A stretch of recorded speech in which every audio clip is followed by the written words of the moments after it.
Tiene que ver con una parte de la Biblia, pero tiene mucho sentido lo que dice. Dale. Tiene mucho sentido lo que dice Suena.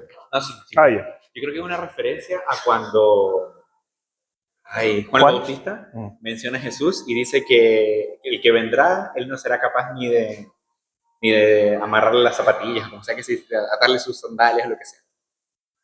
Muy bien. Ya vamos complementando. No soy digno, porque Juan va a ser el que va a decir esa frase. ¿Sí? Fue el que dijo esa frase y se va a complementar con una tercera persona. Hoy día tomaron oncecita antes de venir, ¿ah? Ya, a ver. Como decía Rafa, lo dice Juan el Bautista. Y lo dice cuando Jesús llega a Jordán para que Juan lo bautice. Y ahí él le dice que él no era digno ni siquiera de estar calzado. ¿Cómo él lo iba a bautizar? Exactamente. Es antes del momento de ser bautizado. Y tiene una connotación cultural. Justamente estábamos hablando de cultura con el Rafa. Tiene una connotación cultural, ¿cierto? Porque los romanos, ¿ustedes sabían que en el Imperio Romano habían esclavos? ¿Sabían? Y que Juan y Jesús estaban en el contexto del Imperio Romano. Y toda nobleza, toda gente de la nobleza del Imperio Romano tenía esclavos. Y cuando tú, por ejemplo, yo era de la nobleza, y yo llegaba a mi casa, y antes que pusiera un pie en mi casa, mi esclavo, que era mi siervo, me desataba las sandalias. Entonces ocupa esta cuestión cultural, Juan el Bautista, y va a decir, yo ni siquiera me considero esclavo tuyo, Dios. Jesús, yo ni siquiera me considero un esclavo. Ni siquiera. No soy ni siquiera digno de desatar sus sandalias. Gloria al Señor, porque creo que tenemos que tener la humildad de Juan, ¿no? Hoy por hoy nos encontramos en un contexto donde hay muchas personas que no le llegan ni a los talones a Juan y se creen todo, ¿no? Pero Juan nos enseña a ser humildes. Juan el Bautista fue el que preparó el camino al Señor, no menor, ¿no? Y dice, yo ni siquiera soy digno de llamarme esclavo tuyo. Y eso que eran primos. Ni siquiera soy digno.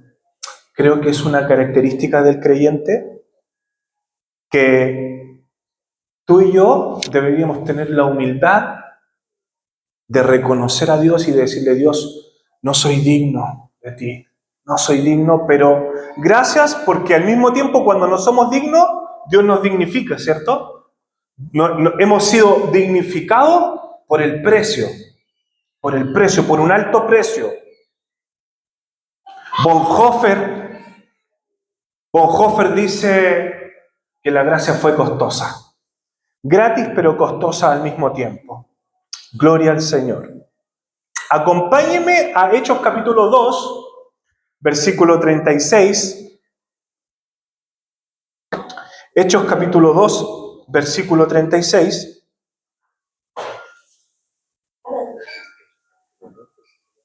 Hechos capítulo 2, estamos estudiando el libro de los Hechos.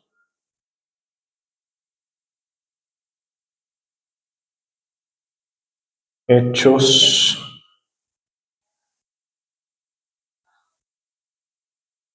del Espíritu Santo. Acuérdense que le cambiamos el nombre. Hechos capítulo 2, versículo 36. Vamos a leer 36 al 39. ¿Lo encontraron?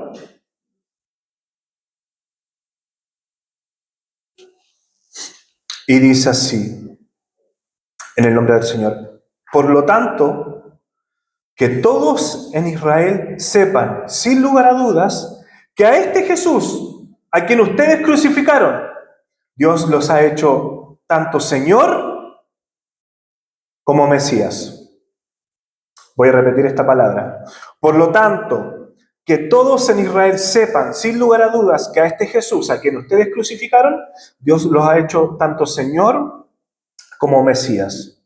Las palabras de Pedro traspasaron el corazón de ellos, quienes le dijeron a él y a los demás apóstoles: hermanos, ¿qué debemos hacer?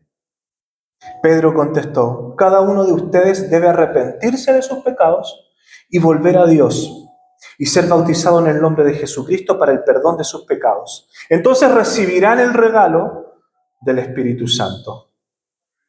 Esta promesa es para ustedes, para sus hijos y para los que están lejos, es decir, para todos los que han sido llamados por el Señor nuestro Dios. Me gustaría leer el último versículo porque está potente esto, y dice: esta promesa es para ustedes, para sus hijos y para los que están lejos. Es decir, para todos, para todos, para todos, para todos los que han sido llamados por el Señor nuestro Dios. Gracias, Jesús. Gracias te damos por esta palabra, Dios. Ayúdanos a entender tu palabra, Señor, porque muchas veces nos dificulta, Dios mío, entender el libro, la palabra, Señor. Y queremos quitarnos todo sesgo religioso en el nombre de Jesús. Todo sesgo limitante, papá. Y queremos profundizar con un corazón dispuesto a entender tu palabra y a poder crecer en pos de ella, Señor. Creemos que tu palabra, Dios, es tu voz, quien se quiere comunicar con nosotros. Es tu forma de comunicarse con nosotros, los quienes te hemos creído. Te hemos creído, Señor. Gracias por esta palabra hermosa, Señor, que transforma vidas, que transforma los corazones. Y te pido tu bendición sobre esta hora en el nombre de Jesús. Y le puse como título a esta prédica: ¿qué haremos? ¿Qué haremos? ¿Se han hecho esa pregunta? ¿Qué haremos? Es una pregunta bien interesante. Estaba pensando sobre esta pregunta. ¿Qué haremos? ¿Qué haremos? Algunas veces te has preguntado eso. ¿Qué voy a hacer? Aquí lo hablan plural, pero ¿te has preguntado tú alguna vez: ¿qué voy a hacer ahora? ¿Qué voy a hacer? ¿Qué haremos? Y fíjate que la pregunta ¿qué haremos? Es una pregunta reveladora. Es una pregunta reveladora porque revela ciertas cuestiones de uno. Cuando Lili, nos ha pasado muchas veces, ¿no? Nos hemos hecho esta pregunta. Cuando en algún momento no teníamos con qué llegar a fin de mes, nos mirábamos y nos preguntábamos: ¿qué hacemos ahora? ¿Qué hacemos ahora? ¿Qué haremos? ¿Qué haremos? Esta es una pregunta que revela cosas. Pues revela que lo que viene de aquí en adelante está en total y completa incertidumbre porque no sabemos, no tenemos el control de las cosas. Esa pregunta revela que en donde yo estoy parado, no tengo idea de lo que pudiera suceder de aquí en adelante. También revela humildad, porque hay que ser humildes. Hay que ser humildes y valientes para reconocer que hay cosas que no dependen exclusivamente de ti. Y fíjense que nos vamos a encontrar en ciertas etapas de la vida, en ciertas circunstancias de la vida donde ni tú ni las personas que están a tu alrededor van a tener el control de las cosas. Van a tener la situación controlada. Y vaya que a nosotros nos gusta tener el control de las cosas, el control del conocimiento, el control de las situaciones, el futuro de nuestras vidas. Entonces, esta pregunta resonó en mi corazón. Y pensaba en personas que he conocido en mi vida, en todas esas veces cuando no llegas a fin de mes. ¿Qué haremos? O cuando la soledad llega a casa. ¿Cuántos se han sentido solos acá? Y pareciera que la soledad no quiere irse de la casa y se quedó en tu habitación, en tu almohada. ¿Qué voy a hacer ahora con esta soledad? O cuando después de años maravillosos de matrimonio, la relación con el tiempo se ve desgastada y a punto de caer en un abismo. Y a veces ni siquiera puedes preguntarte qué haremos, porque la persona que está al lado tuyo ni siquiera se lo hace. Y tú te preguntas, ¿qué voy a hacer? O cuando papá se fue de la casa, tal vez, y la ausencia paterna aparecía cada vez que nos relacionamos con alguien. Y esa falta de ausencia paterna gritaba dentro de nosotros, ¿no? Y nosotros nos preguntábamos, ¿qué voy a hacer ahora con las relaciones que estoy forjando con mis padres? O cuando pensé que aquella persona era la indicada. Me la ha pasado, ¿no? Cuando se enamoraron y dijeron, esta persona es la indicada, pero resultó ser un charlatán, o simplemente las cosas no se dieron. O cuando la enfermedad llega sin avisar y te diagnostican una enfermedad que está fuera de tu control, ¿no? Cuando viene ese cáncer terminal, esa enfermedad a la sangre, todo este tipo de cuestiones que nos aquejan, nosotros nos preguntamos, bueno, ¿y qué voy a hacer ahora? ¿Qué haremos ahora? Y esta es una pregunta que la van a relatar personas que estaban alrededor de los discípulos de Jesús. Fíjense, qué interesante. ¿Qué haremos? ¿Qué haremos? Y yo, después de leer esta palabra, le confesé al Señor, Señor, ¿sabes qué? Yo también he estado en esa posición en no tener idea qué es lo que va a suceder, en que todo se me escapó de las manos y en donde, aún conociéndote, me hacía esta pregunta, ¿qué voy a hacer, Señor, ahora? ¿Qué voy a hacer? Sí, me gustaría tener todo bajo control, pero ¿qué voy a hacer? Y fíjense, para contextualizar esta palabra, Pedro se encuentra aclarando una situación. En el contexto de esta palabra, Pedro se encuentra aclarando una situación. Todos creen que es una prédica. Después se transforma en una prédica. Después se transforma en un sermón, pero primeramente no era un sermón. Pedro, como Pedro es, reacciona ante cosas que estaban murmurando. ¿Por qué? Porque lo que estaba sucediendo en Hechos capítulo 2 es que dice la palabra que llega el Espíritu Santo por primera vez y llena a todos los que estaban en esa casa, lo llenan. Llena el Espíritu Santo a todas aquellas personas que estaban unidas, unánimes. Y las llena del Espíritu Santo. Y dice Lucas, el que escribe el libro de los Hechos, y dice que eran como estruendos de fuego. Y las personas empezaron a hablar en lenguas según el Espíritu les daba, y todos fueron llenos del Espíritu Santo. Yo me imagino que esa casa quedó la embarrada. No sé a cuánto le ha pasado a ustedes cuando han sentido la presencia de Dios y dicen que se pudra todo, yo me quedo acá. Ojalá les ha pasado, ojalá les pase. Si no les ha pasado, cuando están llenos de la presencia del Señor y cuando están orando y cuando sienten la presencia de Dios y cuando sienten tan grande a Dios y ustedes tan ínfimos, tan pequeños y ustedes sienten que un amor tan grande y ustedes entienden por medio del Espíritu de que Dios los ama demasiado y de que todo lo que importa es Dios en la vida del ser humano. Y pasas tiempo con el Señor y se te olvidó la obra y estás clamando en la presencia del Señor y se te pasan las horas clamando. Gloria al Señor, porque debemos volver a esos tiempos. Pero algunos decían, estos están borrachos. Decía en Hechos capítulo 2, dice, algunos están medio oscureques. Y ahí es cuando Pedro, en el versículo 15, Hechos capítulo 2, versículo 15, yo me imagino a Pedro, porque a Pedro la ardió. Yo me imagino a Pedro con la cara roja, ¿no?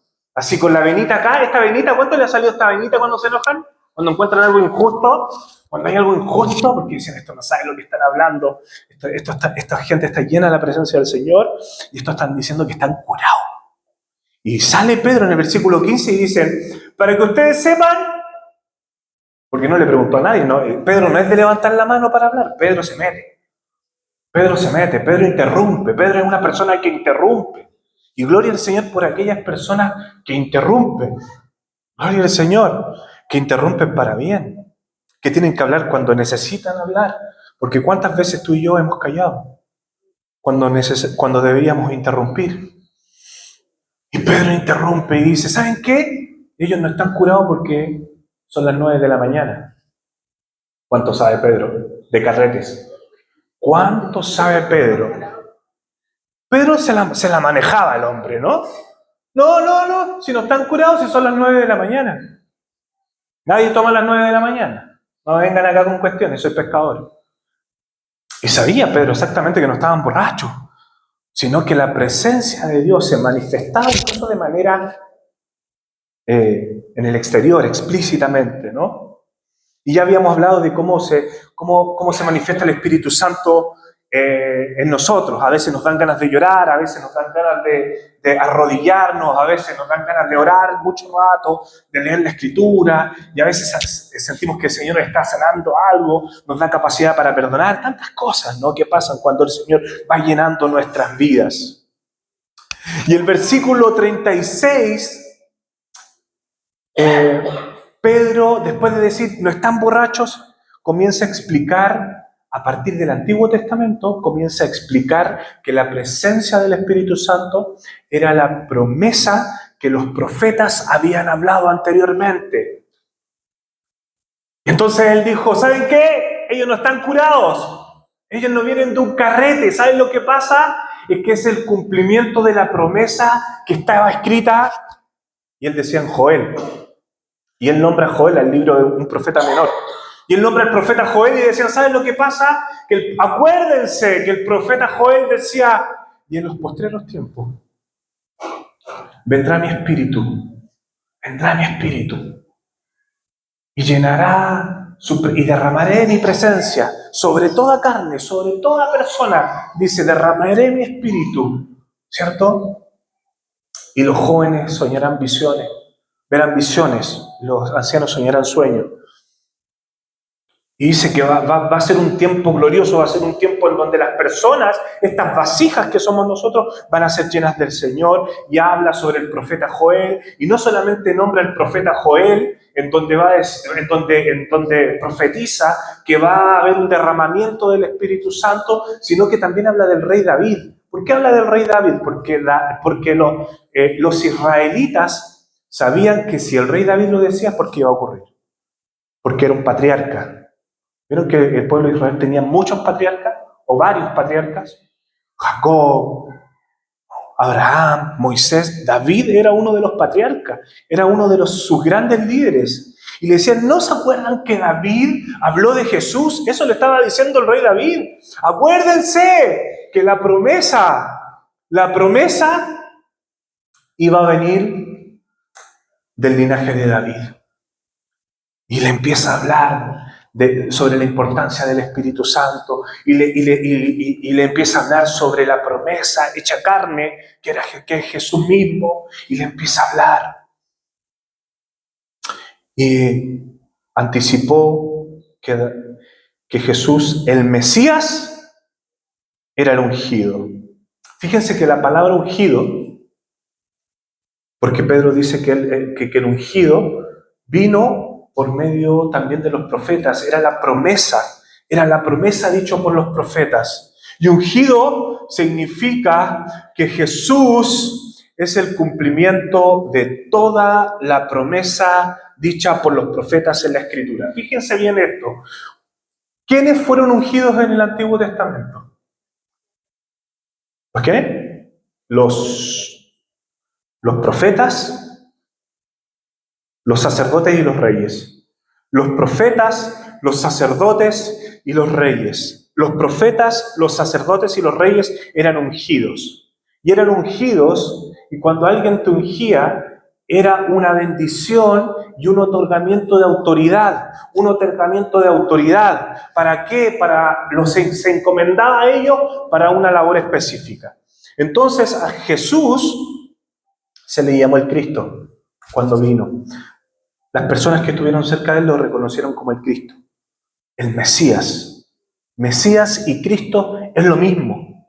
No más que una palabra está, Cristo es griego y Mesías es hebreo. Pero la misma palabra significa lo mismo, ungido. Por eso es tan importante, ¿por qué a Jesús le pusieron el ungido? Y el ungido era la promesa anhelada y esperada, dicha por los profetas en la Escritura. ¿Y que viene a la tierra? con una tarea específica, porque el ungimiento no solamente se trata de bendecir a una persona, sino que esa persona, una vez que es bendecida, va hacia una labor específica. Fíjense qué interesante. No solamente Jesús fue ungido para una tarea específica, sino que Jesús vino a revelar al Padre. Jesús vino a revelar al Padre, ¿no? Necesitábamos a una persona, como seres humanos, necesitábamos a una persona quien revelara a este Dios invisible. Porque ¿cómo vamos a amar a un Dios invisible si no lo hemos podido ver? Entonces Jesús viene, se hace hombre, y este Jesús revela a Dios mismo, la sustancia invisible. Y que según el libro de Juan capítulo 1, porque aquí Juan nos da una revelación tremenda en el capítulo 1, porque habla de la palabra de vida, habla del logos, habla del verbo, y dice, este Jesús, no solamente estaba con Dios desde el principio, sino que también esta palabra era Dios. Lo dice claramente en el capítulo 1. Jesús no solamente estaba desde el principio, sino que era Dios. El verbo estaba con Dios y el verbo era Dios. Gloria al Señor, porque lo dice explícitamente, ¿no? Entonces no solamente estaba en el principio, sino que también era Dios. Y eso Pedro estaba revelándole a las personas. Y fíjense que sucede algo en el versículo 37. Algo maravilloso. Dice que las palabras de Pedro traspasaron el corazón de ellos. Traspasaron el corazón de ellos. Es decir, hubo una convicción tan grande de las personas que estaban escuchando. Y eso que Pedro no venía ni preparado. Porque uno cuando viene a predicar una palabra, uno se prepara, ¿no? Pero Pedro saltó. Y él tenía experiencias con Dios, tuvo experiencias con Jesús y habló de lo que había vivido. Gloria al Señor. Y dice que las palabras de Pedro traspasaron el corazón de ellos. Fíjense que el Espíritu Santo que estaba en Pedro pudo convencer a las personas que estaban allí. Juan capítulo 16, versículo 8 dice, y cuando Él venga, convencerá al mundo de pecado, de justicia de Dios y del juicio que viene. Cuando Él venga, convencerá al mundo de pecado. Fíjense que una de las cosas que hace el Espíritu Santo en la vida del creyente es convencer de pecado. Porque cuando tú y yo hablamos, no hablamos solamente palabras. Sabemos que las palabras son importantes y que las palabras construyen realidades y que las palabras calan hondo en la gente, ¿no? Las palabras son significativas cuando nos dicen algo acerca de nosotros. ¿Cuánto más el Espíritu Santo que está en nosotros va a hablar a través tuyo, va a hablar a través mío? Y Pedro, siendo pescador, fíjense que me encanta que uno de los apóstoles que más resalta en el ministerio de los apóstoles justamente es Pedro. Y Pedro era pescador. Los pescadores dentro de la escala social judía estaban abajo. ¿Para qué decir dentro del escalafón social de Roma? Abajísimo. Junto a los artesanos, junto a los carpinteros. Y Pedro ya va con esta convicción, ¿no? Entonces, quiero hablarles sobre 4 puntos importantes. 4 puntos. Convicción, arrepentimiento, bautismo y don del Espíritu Santo. Son palabras que salen en esto que hemos leído. Convicción, arrepentimiento, bautismo y don del Espíritu Santo. Entonces, una vez que Pedro habló, todas las personas sintieron las palabras de Pedro y se convencieron de que Jesús era el Cristo. Entonces se dijeron, ¿y qué hacemos? Porque Pedro les dijo, ustedes, este Jesús que ustedes crucificaron, que ustedes, no fueron los romanos. Pedro le dice así, no fueron los romanos, fueron ustedes quienes lo crucificaron. A este Cristo, a este Jesús que ustedes lo crucificaron, Dios lo ha hecho Señor y Cristo. Dios lo ha hecho Señor y Cristo. Fíjense esto que interesante. A este Jesús que ustedes crucificaron, Dios lo ha hecho Señor y Cristo.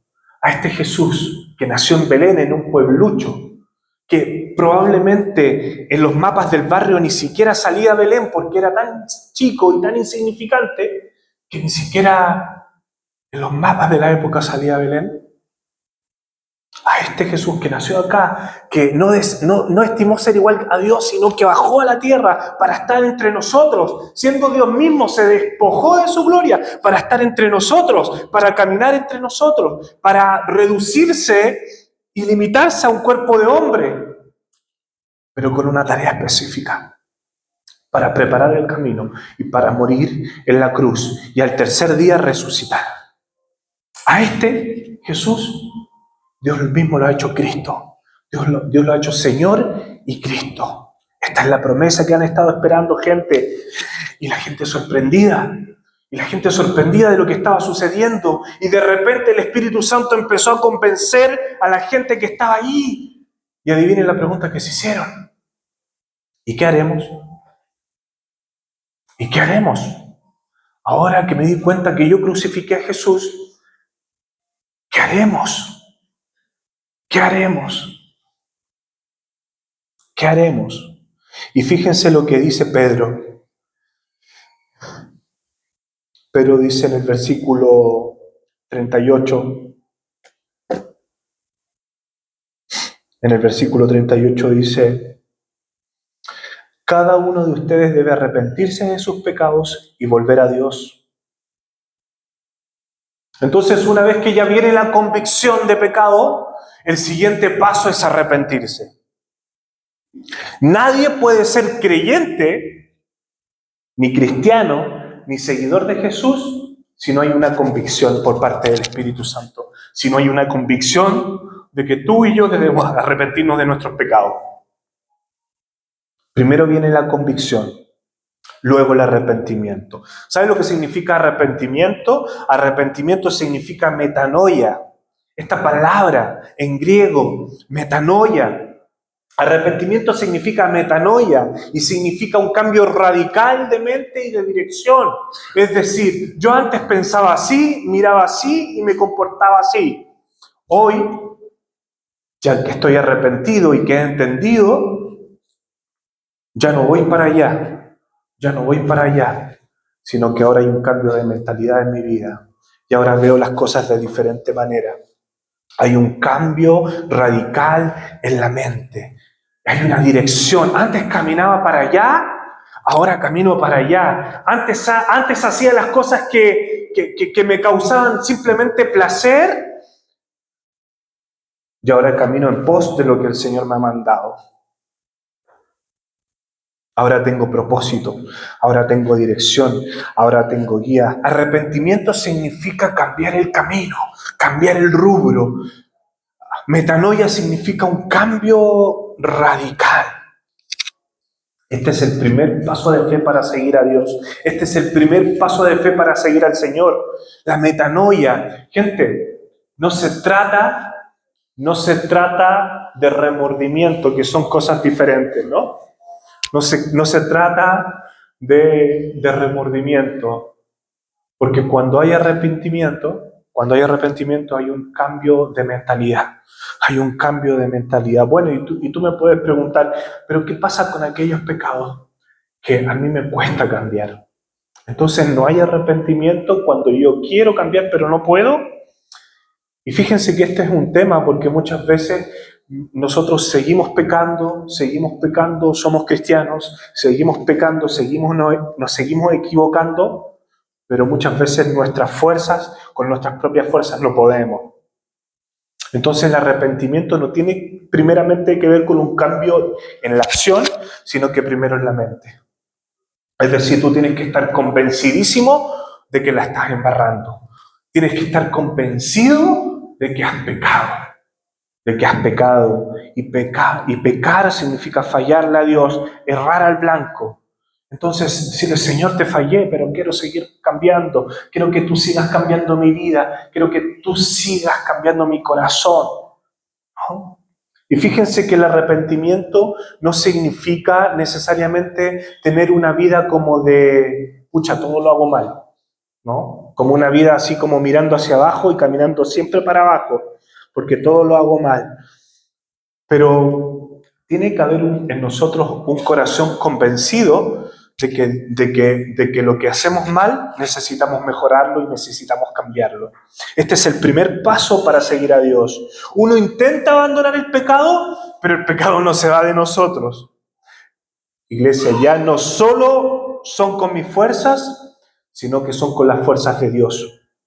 Una vez que tú has decidido seguir a Jesús, una vez que tú has decidido entregarle tu vida al Señor y seguirlo, entonces Dios te dice, ya no son con tus fuerzas, sino que son con mis fuerzas. Ya no son con tus fuerzas, sino con mis fuerzas. Como dice el Antiguo Testamento, ya no es con ejército, no es con espada, sino con mi espíritu, dice el Señor. Entonces tienes que convencerte de algo. En esta vida cristiana es Dios quien te va a dar la autoridad y quien te va a dar el poder de cambiar. Yo soy de los que está convencido de que Dios puede cambiar a cualquier persona, a cualquiera, no importando su pasado y lo que hizo, y podemos pensar en miles de fechorías, pero creo que Dios tiene la capacidad de cambiar a las personas. En un mundo en donde generalmente escuchamos, esta persona no va a cambiar nunca, ¿no? Esta persona nunca va a cambiar. Yo creo incluso que Dios puede cambiar a las personas que ya tienen un alto grado de madurez en cuanto a su edad.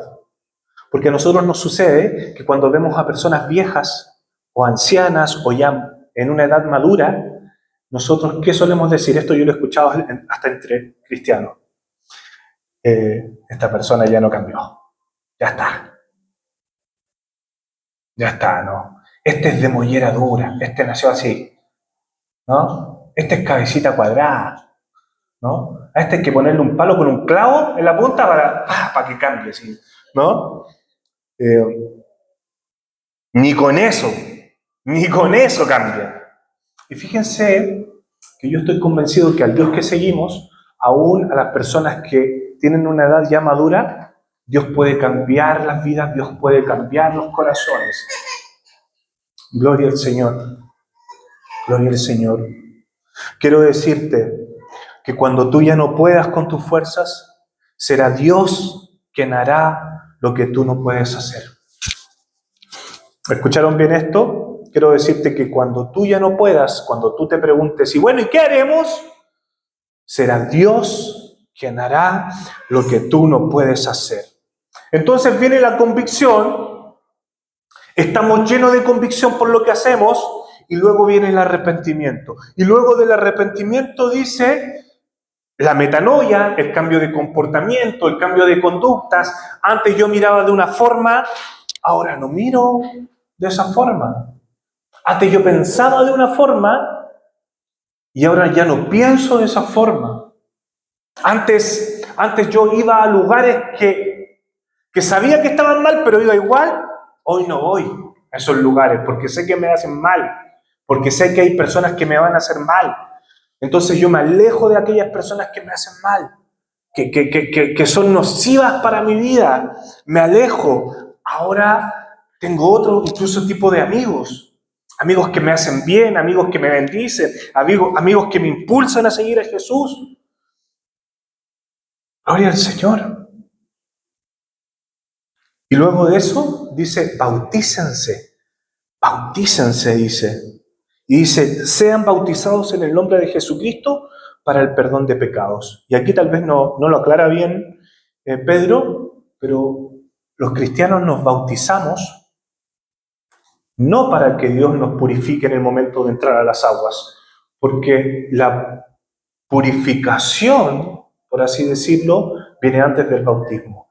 La purificación es cuando el Espíritu Santo te convence y tú te arrepientes. Y ahí está generando Dios la purificación en tu vida. Lo que pasa es que nosotros nos bautizamos como señal pública pública, como señal pública. Nosotros testificamos públicamente de que Dios está haciendo algo en nuestras vidas. Fíjense que lo que hace Dios es transformar nuestras vidas. Transformar, no formar, transformar nuestras vidas. Romanos capítulo 12 dice que nosotros no nos conformemos a este mundo, ni a los paradigmas de este siglo, sino que nos dejemos renovar, sino que nos renovemos por medio de la transformación de nuestro entendimiento, para que podamos comprobar cuál es la buena voluntad de Dios, agradable y perfecta. Es decir, cuando nosotros nos dejamos renovar por medio de esta transformación, es por medio del Espíritu Santo que transforma nuestras vidas. Gloria al Señor. Y gloria al Señor, porque esto lo he conversado con amigos. En un momento tú mirabas a mi conversación de machos alfa, ¿no? En un momento tú mirabas a las mujeres de una manera, pero Dios te cambió hasta los ojos, de mirón, ¿no? Entonces ya miras a las mujeres de otra manera, ya piensas de otra manera. Dios te da una capacidad de perdonar a los otros. Dios te da esa capacidad de perdonar. Cuando tú no podías perdonar por ti mismo, Dios te da esa capacidad de perdonar. Cuando tú ya no podías con tus debilidades, Dios sí puede con tus debilidades. Porque Dios no nos ha dado espíritu de cobardía, sino de poder, de amor y de dominio propio. Y fíjense que el dominio propio es el fruto del Espíritu Santo que te hace a ti tener voluntad para decir que sí y para decir que no. ¡Wow! ¿Cuántos quieren ese fruto del Espíritu? Ese dominio propio, esa capacidad de poder controlar tus impulsos. ¿Vieron que nosotros tenemos impulsos medio animales?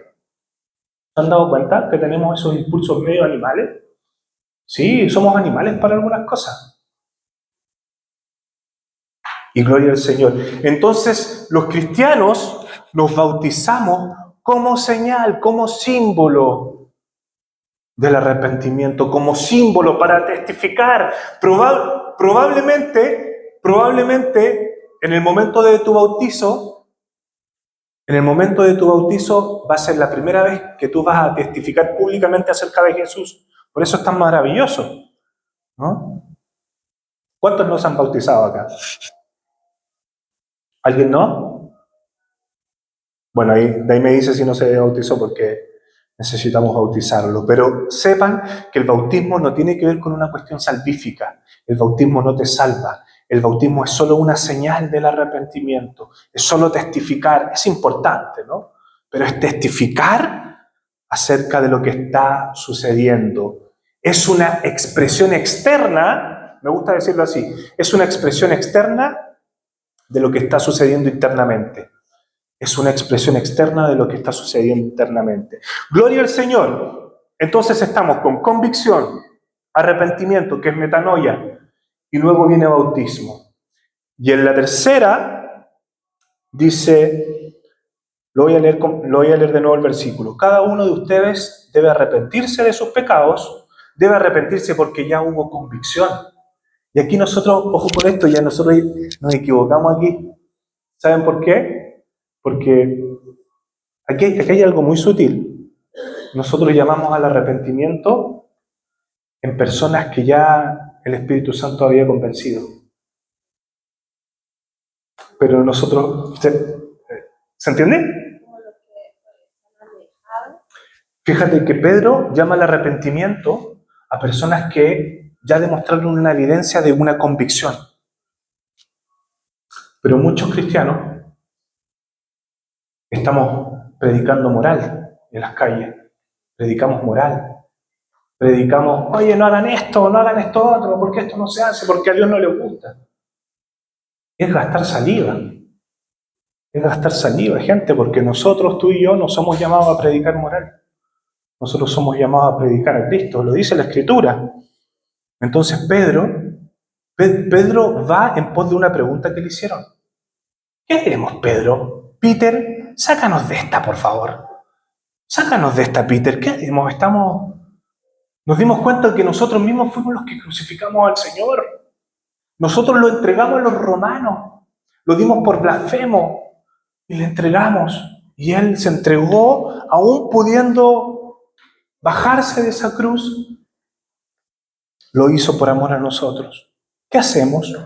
Bueno, en pos de esa convicción, Pedro dice, ve una evidencia de una convicción y dice, bueno, ya que están convencidos, arrepiéntanse, bautícense y el Espíritu Santo va a venir hacia ustedes. Así pareciera de simple.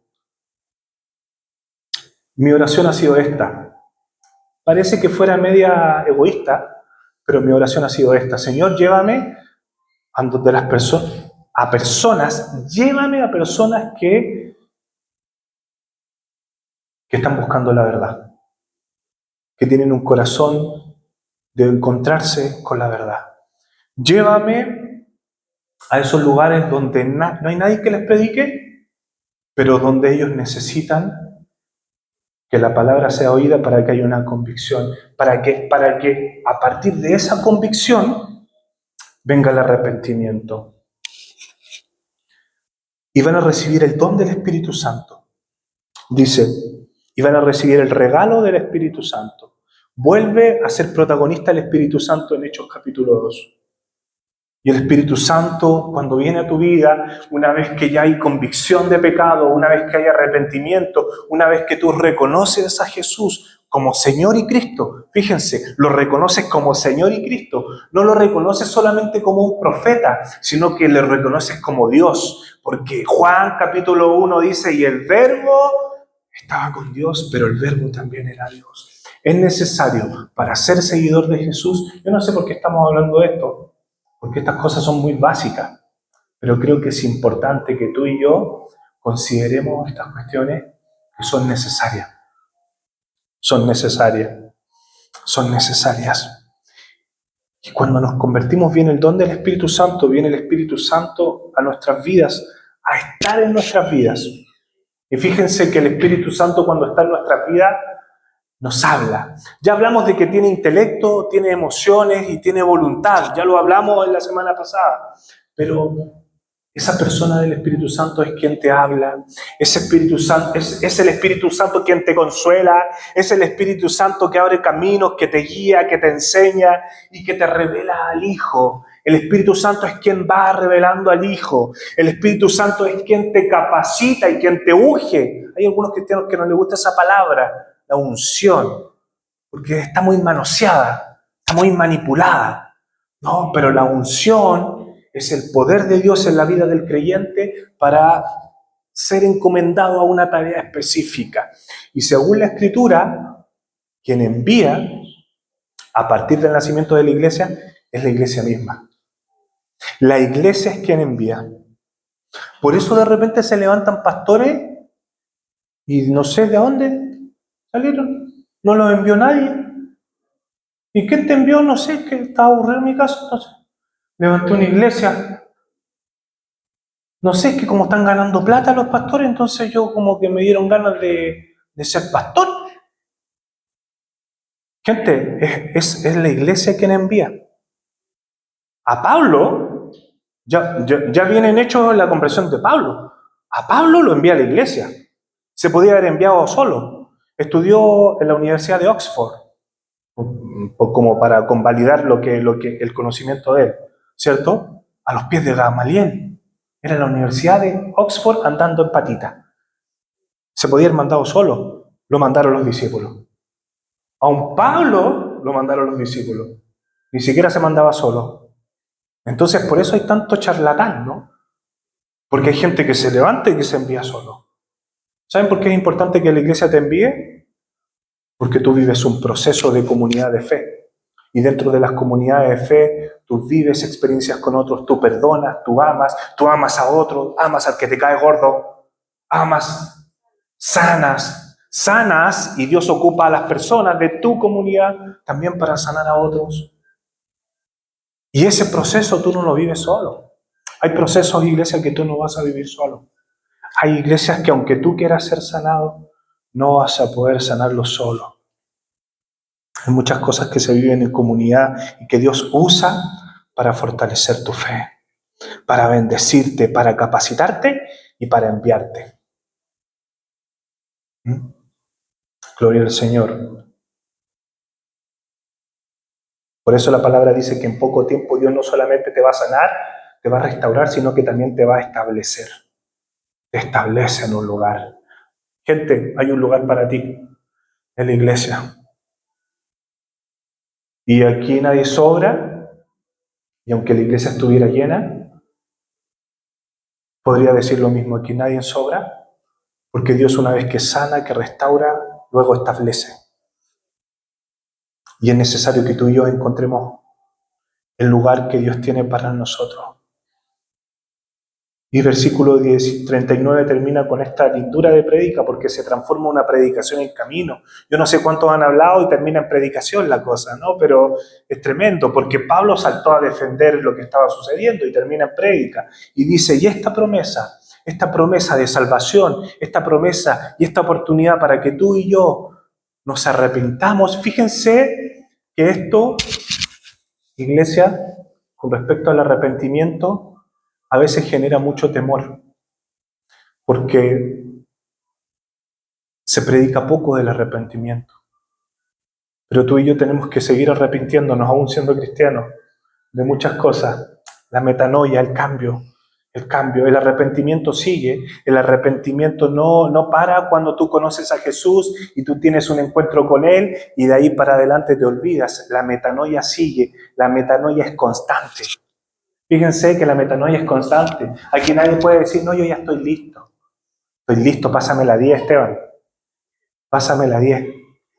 No, iglesia, la metanoia continúa.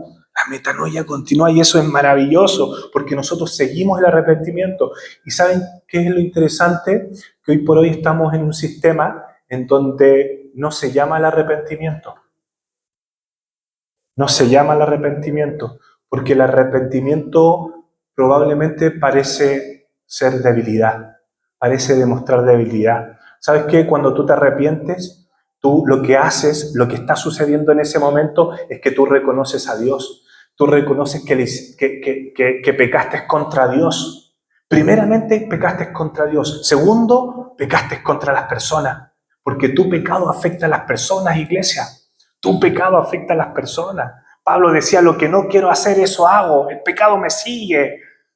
¿Y cuántas veces? Fíjense que una de las cosas más lindas y los testimonios más lindos que he escuchado es que cuando las personas viene convicción de pecado y viene esta metanoia, lo primero que hacen las personas es pedir perdón a la familia. Es pedir perdón a la familia. Papá, perdóname porque nunca te dije te amo. Mamá, perdóname porque nunca te dije te amo, porque nunca te demostré mi cariño. Hijo, perdóname porque nunca te demostré mi cariño, nunca te dije cuánto te amaba. Papá, perdóname por decirte tantas cosas que tú no eras. Perdóname por decir palabras tan feas hacia ti. Perdóname, hijo, por no pasar tanto tiempo contigo, pero de ahora en adelante las cosas van a cambiar. ¡Wow! Y es maravilloso porque nos damos cuenta que cuando hay metanoia, cuando hay arrepentimiento, no solamente nos arrepentimos reconociendo al cielo, sino que nos damos cuenta y reconocemos que hemos afectado a personas. Y yo te pregunto, ¿cuántas cosas de tu vida, tus decisiones, han afectado a tu familia, han afectado a tus seres queridos? Porque lamentablemente cuando fallamos y cuando pecamos, las personas que son más afectadas son las personas que están más cerca nuestro. Y el versículo 39 dice, para ustedes es esta promesa, para ustedes, para sus hijos, pero también para los que están lejos. Y ahí entramos tú y yo. Menos mal que Pedro se acordó de nosotros, ¿no? Para los que están lejos, para los gentiles, para los no judíos. Y todos los que han sido llamados por Dios. ¿Saben que esa declaración de Pedro le costó un infierno? Porque Pedro, hasta viejo, pensó que había diferencias entre judíos y gentiles, mujeres y hombres, porque era la cultura en donde él estaba inmerso. Pero aquí Pedro viene con una declaración hermosa. Para ustedes es esta promesa, para sus hijos y para los que están lejos, y todos los que han sido llamados por Dios. ¿Me puedes acompañar, Lili? Quiero orar en esta hora, pero antes de antes de orar. Y si tú estás, y si el Espíritu Santo ya te ha convencido de que debes seguirlo, pues síguelo. Pues si el Espíritu Santo te convenció de que esta metanoia no es solamente en un principio, sino que tiene que seguir este arrepentimiento en nuestro corazón de las cosas malas que hemos hecho, del pecado que hay en nosotros, entonces sigue haciéndolo. Gloria al Señor.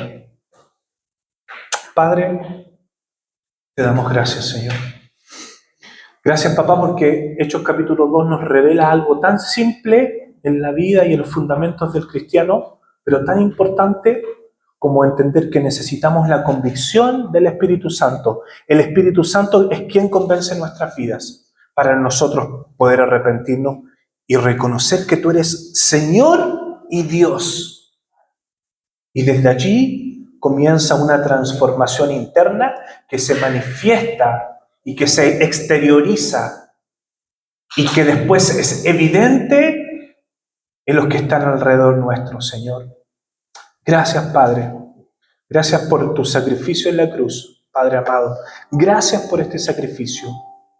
Mientras oras, quiero decirte algo de parte de Dios. Dios te dice en esta hora: hijo, hija, no te rindas. No sé para quién es esto, pero quiero decirte en el nombre de Jesús: hijo, hija, no te rindas. Yo he visto las veces que has querido soltar todo. Yo lo he visto. Yo he visto cuando has querido soltarlo todo. Y aún así te has quedado. Y aún así has permanecido.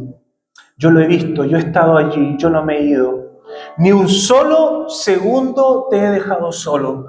Ni un solo segundo te he dejado sola. Aunque a veces el silencio duela, yo siempre he estado allí. Yo sé que no es fácil el silencio, pero yo siempre he estado allí. Incluso cuando no me sientes. Incluso cuando crees que yo estoy lejos. Este mundo lastima, ¿verdad? Sé que lastima, porque yo también lo viví.